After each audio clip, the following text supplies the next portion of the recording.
বুঝলেন? এটাও তাই বুঝলেন না, ওই যে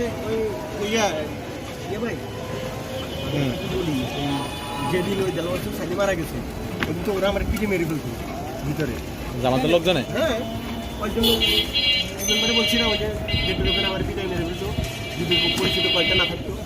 তখন লাস্টে আমি দূরে পরিচিত লাইভ ডিলিট করছি, আমার লাইভে তখন 6,000 মানুষ ছিল, এরপরে 29,000 উঠিব।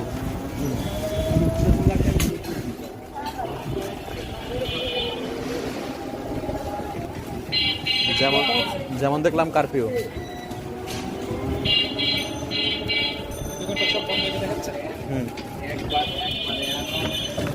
হ্যাঁ রে আল্লাহ রে, কি একটা অবস্থা রাস্তা।